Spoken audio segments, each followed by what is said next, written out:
الحمد للہ کفا وسلام علی عباده الذین اصطفى اما بعد اعوذ باللہ من الشیطان الرجیم بسم اللہ الرحمن الرحیم ولا تنكحوا المشركات حتى يؤمن ولأمة مؤمنة خير من مشركة ولو أعجبتكم ولا تنكحوا المشركين حتى يؤمنوا وَلَعَبْدٌ مُؤْمِنٌ خَيْرٌ مِّن مُشْرِكٍ وَلَوْ أَعْجَبَكُمْ أُولَٰئِكَ يَدْعُونَ إِلَى النَّارِ وَاللَّهُ يَدْعُو إِلَى الْجَنَّةِ وَالْمَغْفِرَةِ بِإِذْنِهِ وَيُبَيِّنُ آيَاتِهِ لِلنَّاسِ لَعَلَّهُمْ يَتَذَكَّرُونَ سبحان ربك رب العزة عما يصفون وسلام على المرسلين والحمد لله رب العالمين اللهم صل على سيدنا محمد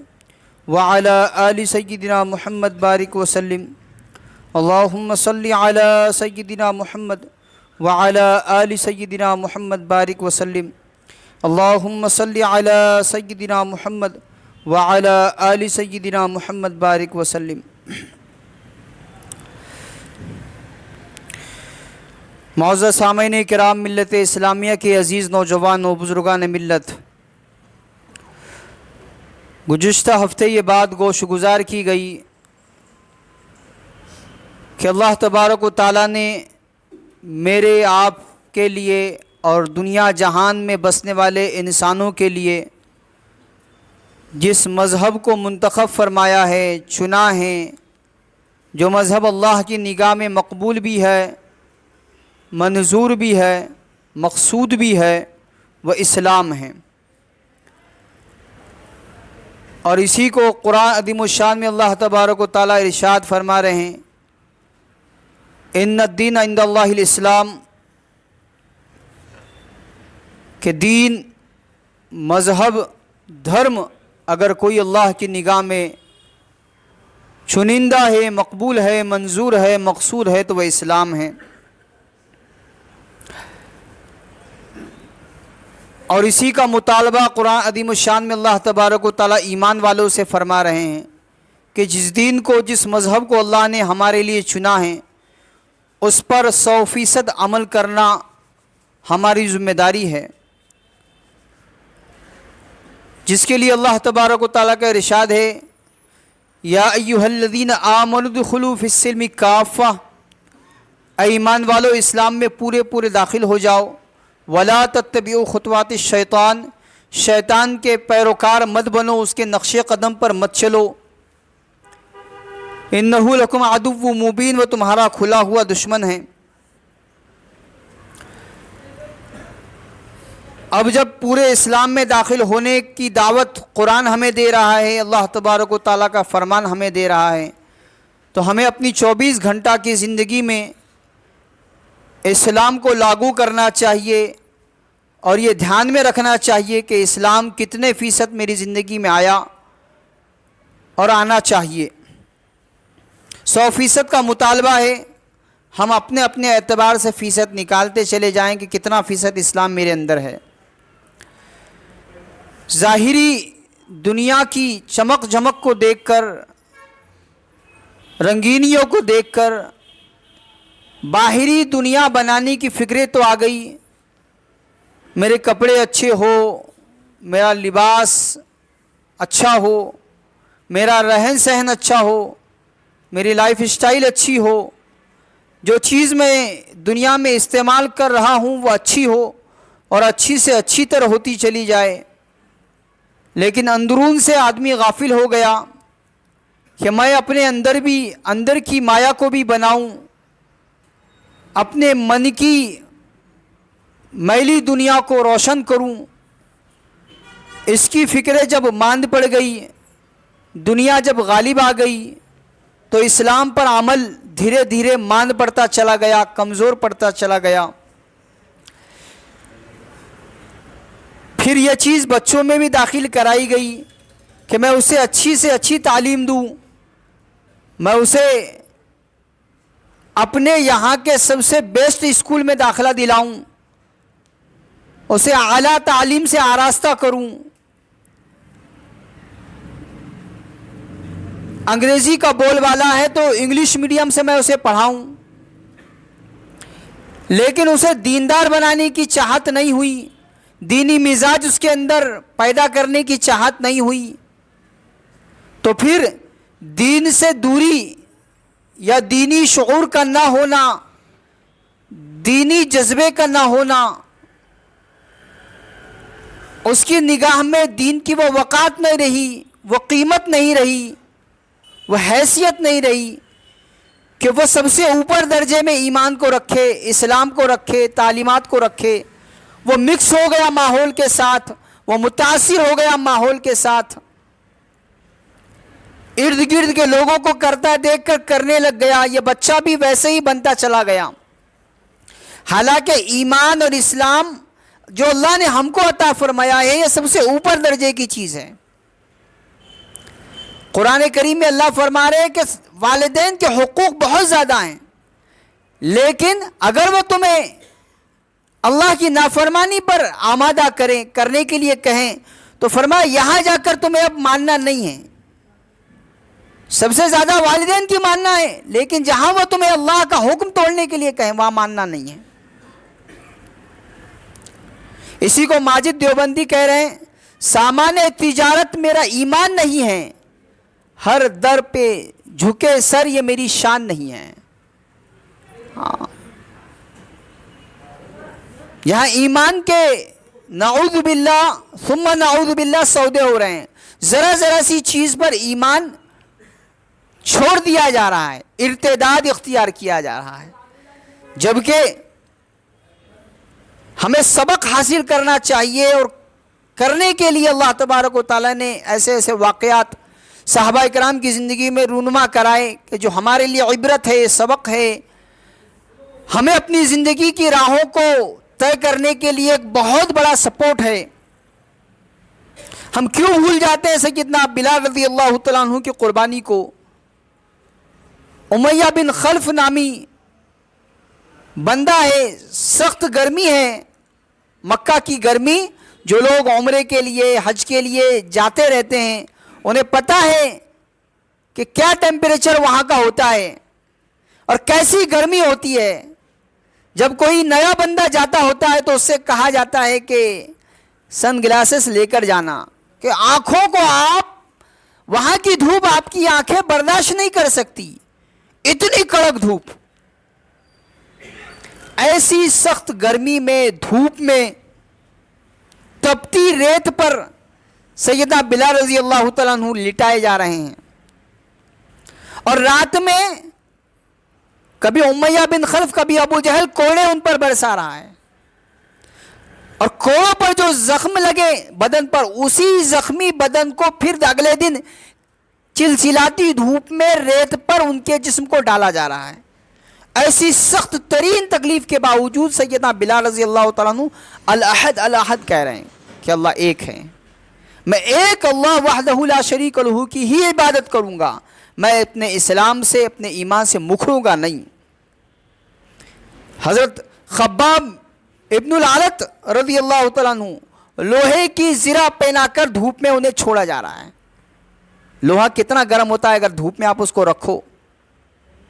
ہاں، نارملی ہم اپنے یہاں کی اگر دھوپ میں رکھیں تو وہ گرم ہو جانے کے بعد ہم چھو نہیں سکتے، لیکن اگر اسے پہنا دیا جائے اور دھوپ میں چھوڑ دیا جائے کیا حال ہوتا ہوگا۔ لوہے جس کے یہاں پر وہ غلام تھے، اس عورت نے لوہے کو گرم کر کے ان کے سر پر اس کو داغا تھا، کئی مرتبہ ایسے ہوا۔ حضرت عمار رضی اللہ تعالیٰ عنہ، ان کے والد حضرت یاسر، ان کی والدہ حضرت سمیہ، یہ واقعات آئے دن ہمارے سامنے آتے ہیں کہ کیسے کیسے ظلموں کو سہ کر، تکلیفوں کو برداشت کر کے،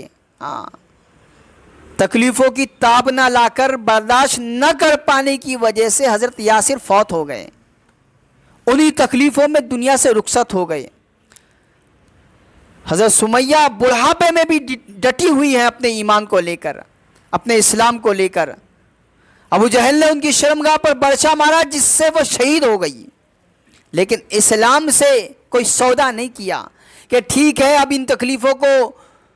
تھوڑی دیری کے لیے صحیح، چند دنوں کے لیے ہی صحیح، دور کرنے کے لیے رسمی ہی صحیح ان کی باتوں کو مان لیا جائے، نہیں، کوئی سمجھوتا نہیں ہوگا اسلام کے ساتھ، ایمان کے ساتھ کوئی سمجھوتا نہیں ہوگا۔ ہاں، یہی حال حضرت صہیب رضی اللہ تعالیٰ عنہ کا ہوگا، کیسے کیسے مظالم کو سہ کر برداشت کر کے ایمان کی حفاظت کی ہے، اپنے ایمان کو سنبھال کر رکھا ہے، سنجھو کر رکھا ہے۔ ہاں، سیدنا عمر ابن خطاب رضی اللہ تعالیٰ عنہ کا دور خلافت ہے، حضرت عبداللہ بن حذافہ رضی اللہ تعالیٰ عنہ الگ الگ جنگوں میں شامل ہیں۔ ایک جنگ میں رومیوں نے انہیں گرفتار کر لیا، پکڑ لیا، اور رومیوں کا یہ حال تھا کہ جب وہ کسی کو پکڑ لیتے، کسی کو گرفتار کر لیتے، اس کے سامنے اپنا مذہب، عیسائی مذہب پیش کرتے، اگر وہ قبول کر لیتا ٹھیک، ورنہ تندور میں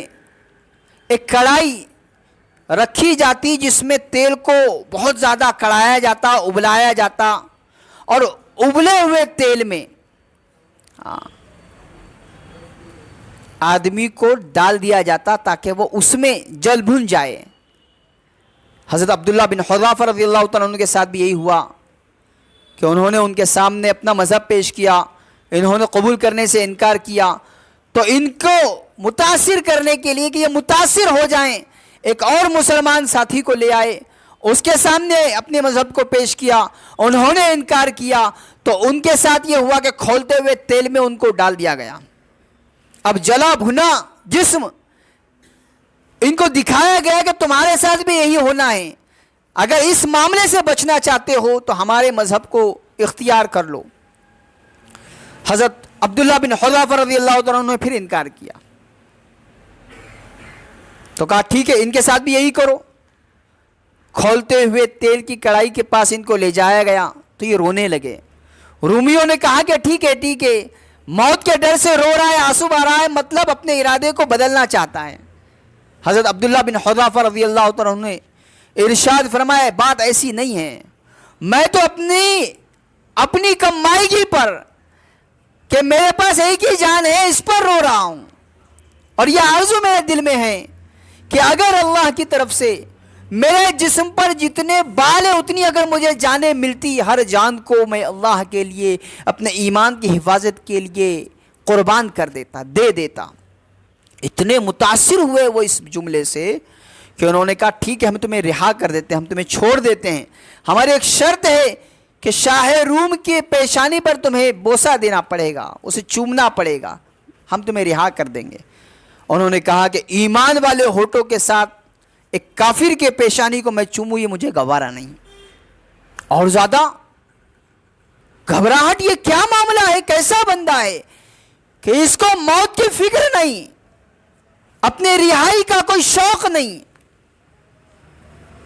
کہ ٹھیک ہے، ایک اور تمہارے سامنے بات ہم رکھتے ہیں کہ تمہارے ساتھ جو 80 مسلمان قید ہو کر آئے ہیں، ہم ان تمام کو تمہارے ساتھ چھوڑ دیں گے اگر تم بادشاہ کی پیشانی پر بوسہ دو۔ دل میں سوچا کہ ٹھیک ہے، میرا دل نہیں مان رہا، لیکن میرے اس ایک عمل کی وجہ سے 80 مسلمانوں کو آزادی ملنے والی ہے۔ آپ نے اس بات کو قبول کر لیا، اس کے پیشانی پر بوسہ دیا، اور 80 مسلمانوں کے ساتھ رہا ہوئے۔ جب سیدنا عمر بن خطاب رضی اللہ تعالیٰ عنہ سے ملاقات ہوئی، مدینہ میں جب آئے تو فرط مسرت میں، محبت میں سیدنا عمر بن خطاب رضی اللہ تعالیٰ عنہ کے ماتھے پر بوسہ دیا۔ مزاح کے طور پر صحابہ کہتے تھے کہ کافر کے پیشانی پر بوسہ دے کر آئے ہو، تو کہتے تھے ہاں بوسہ تو دیا ہے، لیکن 80 مسلمانوں کو اس کی وجہ سے بچایا ہے۔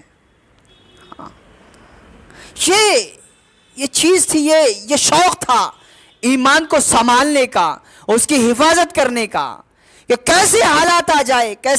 آ جائیں، ایمان کے ساتھ سمجھوتا نہیں ہو سکتا۔ آج یہ شوق ہم نے اپنے بچوں کے دلوں میں پنہا نہیں کیا ہے، پیوست نہیں کیا ہے، انہیں سمجھایا نہیں ہے کہ اسلام کیا ہے، ایمان کیا ہے، اور ارتداد کے انگارے کیسے ہیں۔ ہمیشہ کی جہنم مقدر بن جائے گی اگر ارتداد حصے میں آئے گا۔ اگر آدمی ایمان سے مکھر جائے گا، ہاں، دنیا میں وراثت سے محروم ہو جائے یہ الگ چیز، لیکن اللہ کی نگاہ میں ہمیشہ ہمیشہ کے لیے یہ جہنم رسید کیا جائے، یہ کیسے منظور ہو سکتا ہے کہ جب معمولی چنگاری بندہ برداشت نہیں کر سکتا؟ یہ شوق جگانے کی ضرورت ہے،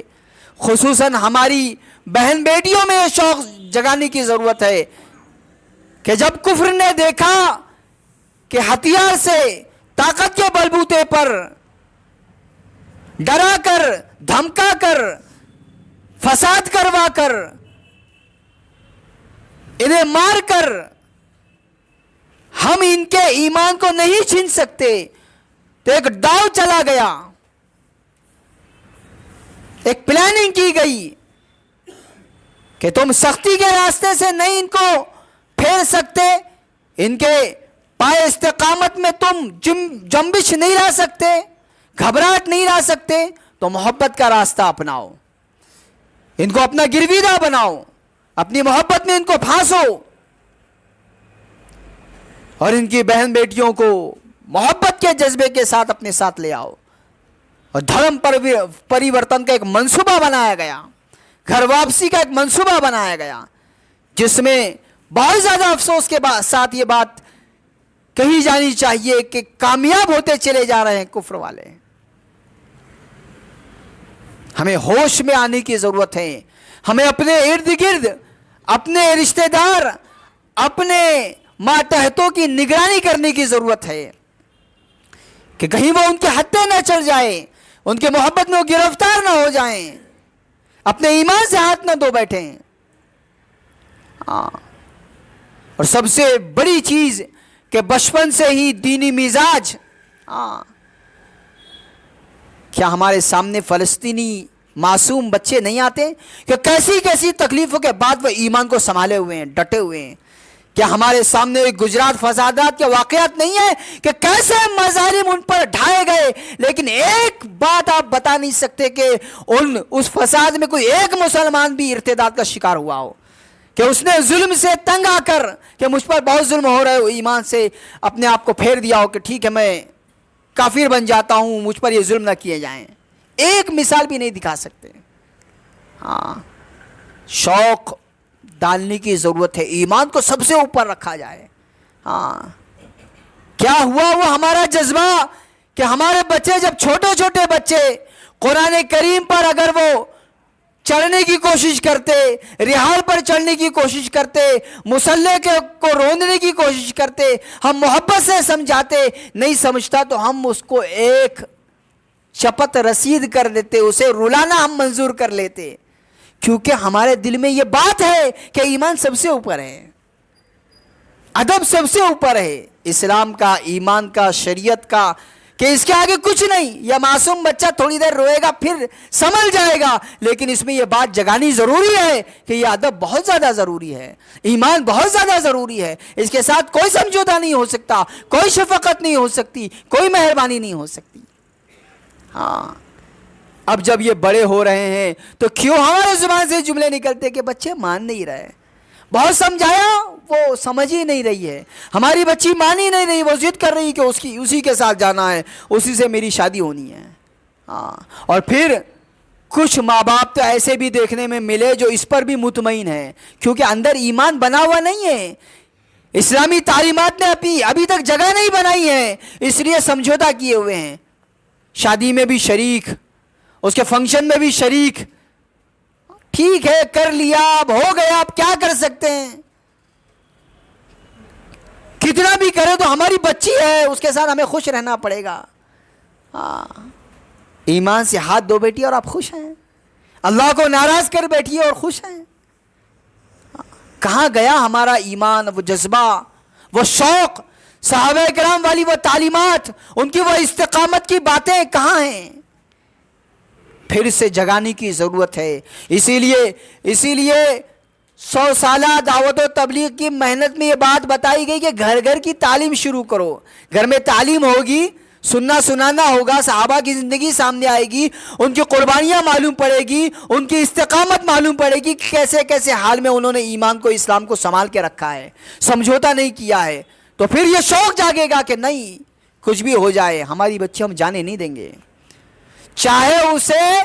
دنیا سے جانے کی نوبت آ جائے کہ دنیا سے جانے دینا پڑے،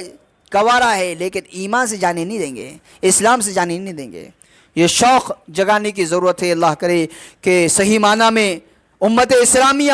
ہوش میں آ جائے اور اپنے بچوں کی نگرانی کرنے والی بن جائیں، ایمان کے ساتھ، اسلام کے ساتھ ان کی پرورش کرنے والی بن جائیں. وآخر دعوانا الحمدللہ رب العالمین والصلاة والسلام علی سید الانبیاء والمرسلین صلی اللہ تعالی علیہ وسلم.